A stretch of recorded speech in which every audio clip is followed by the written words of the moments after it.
உங்களுக்கு செல்வம் செழிப்பு அப்படிங்கிறத அள்ளி கொடுக்க போகிறார். ஆனால் ஒரு விஷயம் ஞாபகம் வச்சுக்கணும்,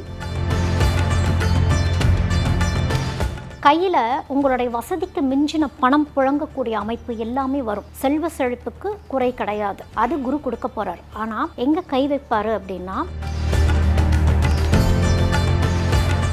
குரு உபதேசங்களை கேட்டு கொஞ்சம் நிதானமாக இருந்துக்கிறது ரிஷபத்துக்கு நல்லது.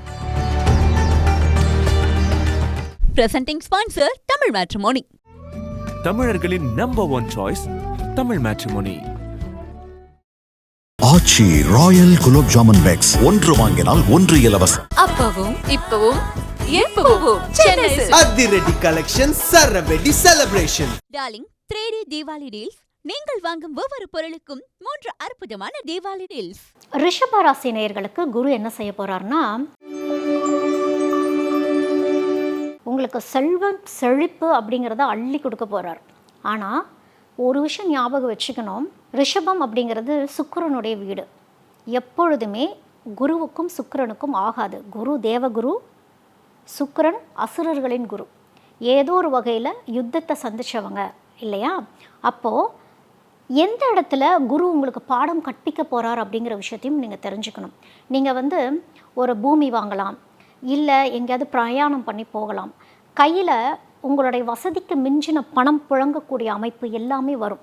செல்வ செழிப்புக்கு குறை கிடையாது, அது குரு கொடுக்க போகிறார். ஆனால் எங்கே கை வைப்பார் அப்படின்னா, ஒழுக்கத்தில் சுக்கிரன் எப்படி இருக்கிறாரு அப்படிங்கிறத குரு பார்ப்பார்.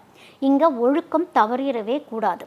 அதாவது நம்ம கேள்விப்பட்டிருப்போம் இல்லையா, மண் பொன் மாது அந்த மாதிரி விஷயங்கள்லாம் இருக்கு இல்லையா? இந்த மாதிரி விஷயங்களில் ரிஷபம் சிக்கிக்காமல் இருக்கணும். ஏன்னா அதற்கான சந்தர்ப்ப சூழ்நிலைகளையும் குரு அமைச்சு கொடுக்க மாட்டார். சுக்கிரன் அந்த செழிப்பை பார்க்குறப்போ அதை மிஸ்யூஸ் பண்ணுறக்கான சுச்சுவேஷனுக்கு சுக்கிரன் அழைச்சிட்டு போகிறப்போ குரு உபதேசங்களை கேட்டு கொஞ்சம் நிதானமாக இருந்துக்கிறது ரிஷபத்துக்கு நல்லது. ஏன்னா இதை நான் ஒரு நீங்கள் என்ன எங்களுக்கு அட்வைஸ் பண்ணுறீங்களா, நீங்கள் என்ன எங்களுக்கு வார்னிங் பண்ணுறீங்களா அப்படின்னா, நம்மளுக்கு திடீர்னு அளவுக்கு அதிகமான ஒரு வாழ்க்கையில் எல்லாமே நல்ல விஷயங்கள் நடக்கிறப்போ நம்ம மீறி சுச்சுவேஷன்ஸில் தவறுகள் செய்கிறதுக்கு நம்மளுக்கு தூண்டும் இல்லையா?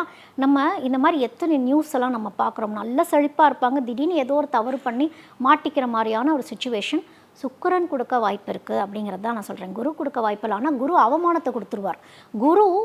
குரு தான் எல்லாத்துக்குமே மதிப்பு மரியாதையோடு இருந்து வாழ வைக்கக்கூடிய ஆற்றலை கொடுக்குறவர் குரு தான்.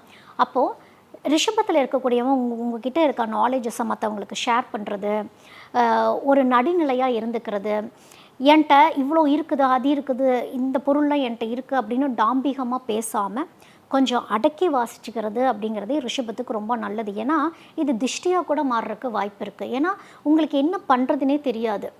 உங்களுடைய சூழல்லேருந்து ஒரு டெவலப்மெண்ட்டுக்கு போகிறப்ப நம்மளுக்கு எப்படி இருக்கும், எல்லாத்துக்கிட்டையும் நம்மளுக்கு சொல்லணும் தான் இருக்கும். யார் முன்னாடிலாம் வாழ்ந்து காட்டணும்னு நினச்சோமோ அவங்க முன்னாடிலாம் சொல்லி காட்டணும் அப்படிங்கிறது தோன்றினாலும் வார்த்தைகளில் கொஞ்சம் கவனமாக இருந்து கொஞ்சம் நிதானமாக சொல்கிற விதத்தில் சந்தோஷமாக சொல்லிட்டு போயிட்டு ஒரு ஆரோக்கியமான ஒரு சூழல்களில் இருந்துட்டீங்க அப்படின்னா இந்த குரு அதிசார பயிற்சி உங்களுக்கும் நல்லதே பண்ணும். நீங்கள்லாம் ஸ்ரீரங்கம் போயிடணும். ஸ்ரீரங்கம் போயிட்டு அங்கே இருக்கிற ரங்கநாதரை வழிபாடு பண்ணி அங்கே போயிட்டு சக்கரத்தாழ்வார்க்கு விளக்கு போட்டுட்டு வந்துட்டீங்க அப்படின்னா, சக்கரத்தாழ்வார்க்கு இத்தனை விளக்குகள் அப்படின்லாம் கணக்கு இருக்குது. நீங்கள் அந்த கோயிலில் போய் கேட்குறப்ப சொல்லுவாங்க 12 விளக்கா 28 விளக்கா அப்படின்லாம் தெரிஞ்சுக்கிட்டு உங்களுடைய ஜாதக கட்டத்துக்கு தகுந்த மாதிரி சூழல்கள் தகுந்த மாதிரி. ஏன் அப்படின்னா சக்கரத்தாழ்வார்க்கு விளக்கு போட போட என்ன ஆகும் அப்படின்னா, என்ன பிணிப்பீடைகள் இருந்தாலும் விலகிடும். அப்போ குருவோடைய அனுகிரகம் இன்னும் அதிகமாக நம்மளுக்கு கிடைக்கும். ஜென்ரலாகவே குரு தேவர்களுக்கெல்லாம் குரு அப்படின்னாலும் நீங்கள் சுக்கிரனாக இருக்கிறதுனால நான் இதை உங்களுக்கு சொல்ல வேண்டியதாக இருக்குது. ஏன் அப்படின்னா அசுரர்கள் சூழ்ந்திருந்து நீங்கள் பழகக்கூடிய பழக்க வழக்கங்களில் ரொம்ப ரொம்ப கவனமாக இருக்கணும். ஏன்னா சேர்க்கையும் ரொம்ப அவசியம் ரிஷபத்துக்கு இந்த இடத்துல. அந்த சேர்க்கை தவறாகி கூடாது. அதனால தான் உங்களை சக்கரத்தாழ்வார்க்கு போய் ஸ்ரீரங்கத்தில் போய் அங்கே இருக்க பெருமாளை வழிபாடு பண்ணிவிட்டு சக்கரத்தாழ்வார்க்கு விளக்கு போட்டுட்டு வாங்க. ஒரு காலை நேரமாக பார்த்து போய் ஒரு விளக்கு போட்டுட்டு வாங்க. நிச்சயம் இந்த அதிசார குரு பயிற்சி உங்களுக்கும் நல்லதே செய்யும். மிதுனத்திலிருந்து கடகத்துக்கு குரு பெயர்ச்சியாகி போகிறார். அதே இது நவம்பர் மாதம் பெரும்பாலும் எல்லாரும் பயந்துக்கிறது யாருக்கு பயந்துக்குவாங்க? சனிக்கு பயந்துக்குவாங்க. நிஜமாலுமே யாருக்கு பயந்துக்கணும் தெரியுமா? ஜஸ்ட் லைக் தட் குரு வந்துட்டாரு, எங்களை எல்லாம் காப்பாற்றிடுவார் அப்படிங்கிறத விட கிட்டத்தட்ட 13 மாதங்கள் ஒரு ராசியில் இருப்பார் அப்படின்னு சொல்லப்படுது. அதுதான் வந்து குரு பயிற்சியை நம்ம பார்க்குறோம். இங்கே என்ன ஆகுது அப்படின்னா, யாரெல்லாம் ரொம்ப கவனமாக இருக்கணும் இந்த குரு அதிசார பயிற்சி அப்படின்னு பார்க்குறப்போ, கர்மத்திலேருந்து தான் தர்மத்துக்கு போகணுங்கிறது தான் விதி. அப்போ அந்த கர்மத்திலேருந்து தர்மத்துக்கு போகணும் அப்படின்னா என்ன பண்ணணும்? சில பரிகார முறைகள்லாம் சரியான முறையில் பண்ணி, பயபக்தியோடு பண்ணி. குமுதம் பக்தி நேயர்களுக்கு எனது வணக்கங்கள். இன்றைக்கி நம்ம பேச போகிற விஷயம் என்ன அப்படின்னா, குரு அதிசார பயிற்சி. அது என்ன குரு அதிசார பயிற்சி? சனி ஏற்கனவே எங்களை வச்சு செஞ்சிகிட்டு இருக்கு, குரு வந்து காப்பாற்ற மாட்டாரா அப்படிங்கிற மாதிரி இருக்கும். அது வந்து குரு பயிற்சிக்காக நம்ம காத்திருக்கிறது. அக்டோபர் 18, 2025 மிதுனத்திலிருந்து கடகத்துக்கு குரு வந்து பெயர்ச்சியாகி போகிறார். அதே இது நவம்பர் மாதம் திரும்பி கடகத்திலிருந்து மிதுனத்துக்கே போகிறார். அதுதான் அதிசார பயிற்சி, அதாவது ரிவர்ஸில் போகிறது அப்படின்னு சொல்கிறது. குருனா யார்? குரு வந்து அவர் தேவகுரு இல்லையா? அவரை வந்து பிரகஸ்பதி அப்படின்னு சொல்கிறது. தேவர்களுக்கெல்லாம் அவர் குரு.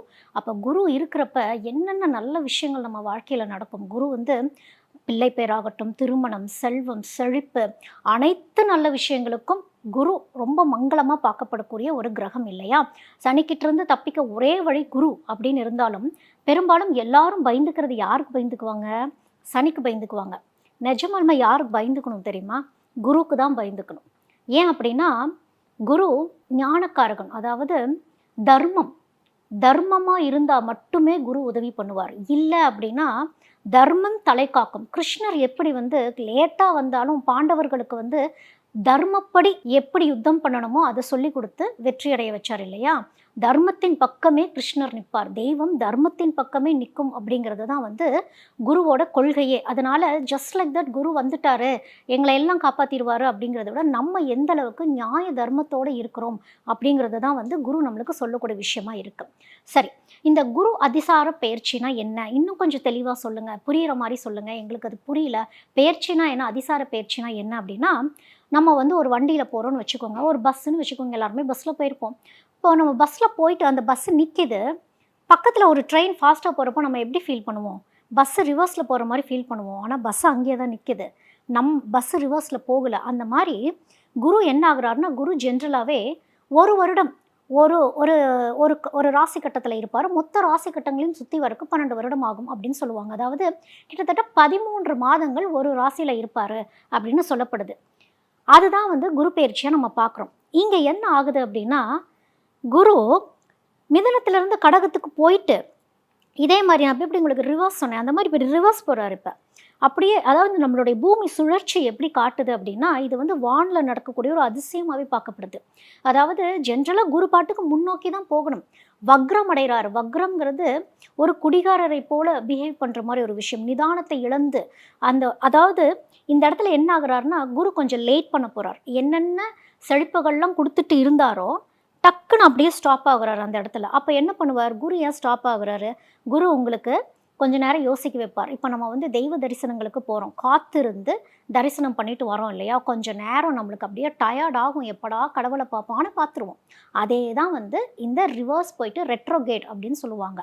குரு வந்து பின்னோக்கி போன மாதிரி தெரியும், திரும்பவும் அதே பழைய நிலைமைக்கு அவர் மறுபடியும் இந்த வருட கடைசியிலே திரும்பவும் வந்துடுவார். கொஞ்ச நாளைக்கு தற்காலிகமாக அந்த மாதிரி இருக்கக்கூடிய அந்த வானியல் சாஸ்திரப்படி அந்த வானத்தில் நடக்கக்கூடிய சில விஷயங்கள்னால அப்படி நம்மளுக்கு அந்த பூமியோட சுழற்சியால் அப்படி தெரியுது. அதாவது குரு வந்து கொஞ்சம் கிராஜுவலாக, அதாவது சாதாரணமாக எடுத்தோன்னு ஒரு பெரிய வளர்ச்சி அப்படிங்கிறதெல்லாம் குரு கொடுக்க மாட்டார். நிதானமாக தான் கொடுக்குவார். சனி வந்து லேட் பண்ணி புல் பேக் பண்ணி கொடுப்பாரு. ஆனால் குரு வந்து க்ரோத்தை கொடுப்பாரு. உங்களுக்கு கண்ணுக்கு நேராக தெரியும், ஆனால் உங்களுக்கு தெரியும் அந்த உழைப்பை போடணும், எனக்கு கண்ணு முன்னாடி ஒரு செல்வம் வரப்போகுதுங்கிறதெல்லாம் தெரியும் இல்லையா? அது இன்னும் நிதானிச்சு கொடுக்க போகிறார் அப்படிங்கிறது தான் வந்து அதிசார பயிற்சி அப்படிங்கிறது அர்த்தம்.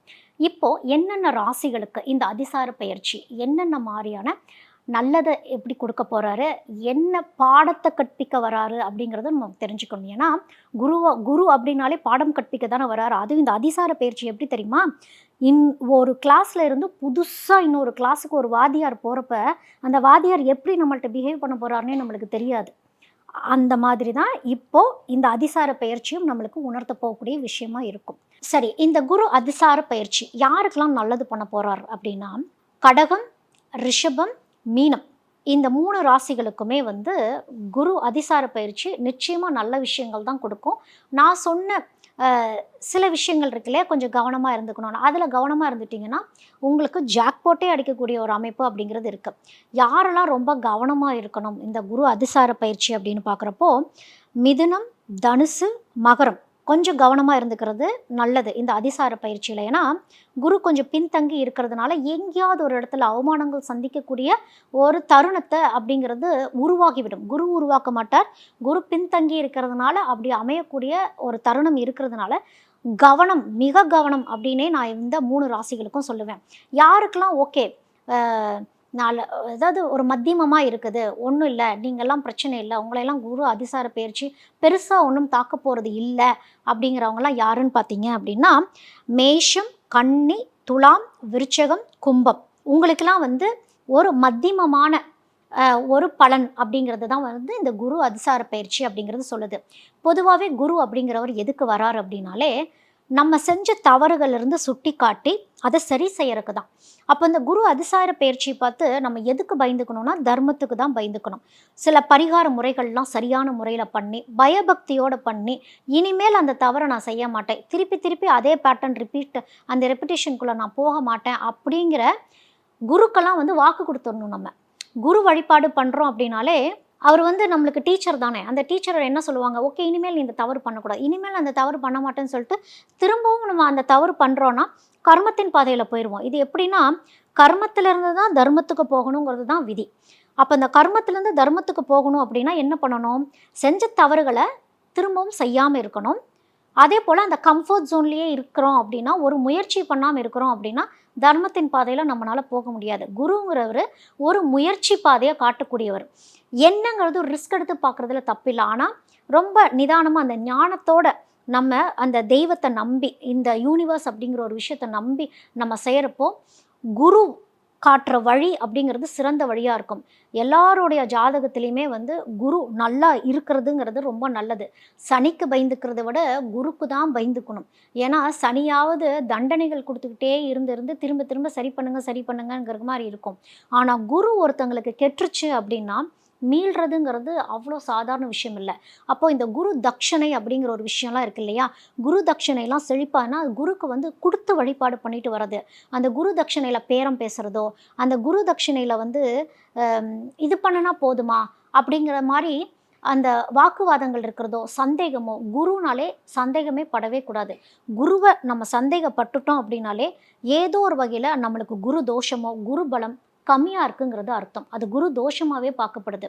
அதாவது குருமார்களுடைய வழிப்படி போங்கன்னு சொல்கிறது இல்லை, குருமார்கள் சொல்கிறத கேட்டு அந்த பாதையை நம்ம பின்பற்றணும் அப்படின்னாலே குருவோடைய அருள் செழிப்பாகவே நமக்கு இருக்கும் அப்படின்னு சொல்லி நான் முடிச்சுக்கிறேன்.